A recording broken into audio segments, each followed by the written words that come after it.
The median days on market has dropped again, so sellers who are well priced are seeing their properties sell faster. Find out how this is affecting buyers on today's Monday Market Monitor.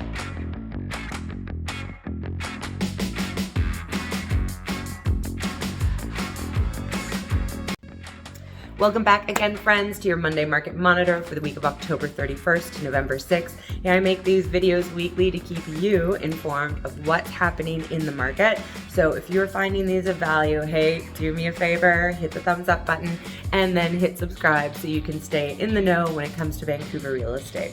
So let's get to unraveling last week's real estate numbers for the Real Estate Board of Greater Vancouver, and of course starting with our new listings.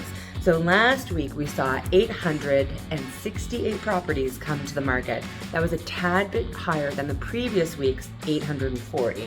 And we're probably going to start to see this number slow as we get towards the end of the month and into the holiday season, unless people just like to do this kind of work over the holidays because there's so much else going on.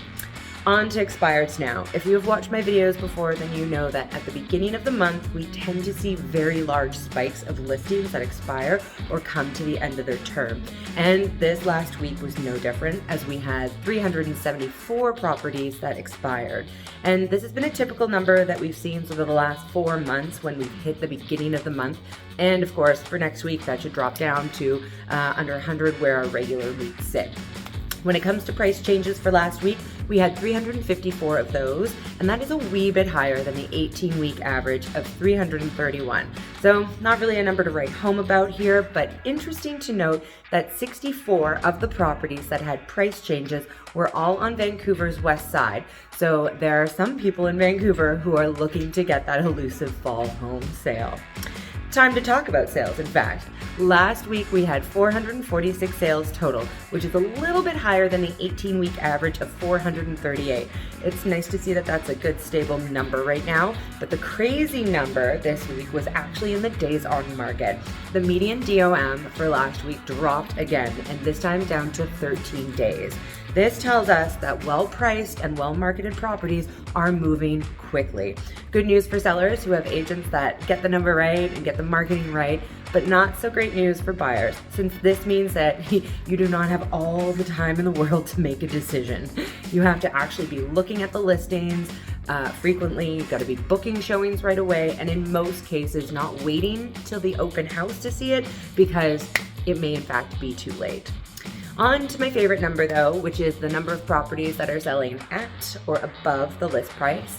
And we are at 23% for last week, which is a smidge bit higher than the 11-week average of 22.2%.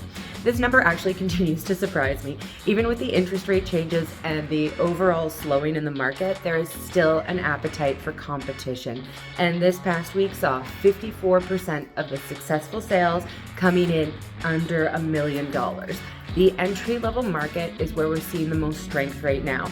So that means that the condos and townhomes are selling well, so that out of 446 total sales last week, 309 of them were either condos or townhomes. That is 69%.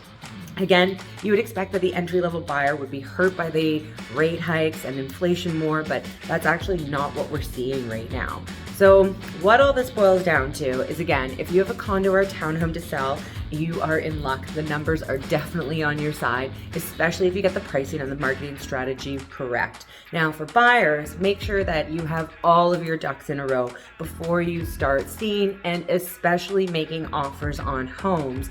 And once you have all your financing in place, you are going to want to be very active looking at new listings as they come on and getting in to see them, because you're not going to want to wait, because they may very well have an offer by the open house.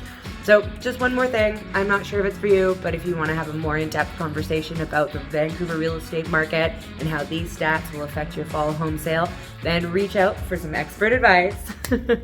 All right, thank you so much again for tuning in and for all of your support. This has been your Monday Market Monitor, and we will see you in the next video.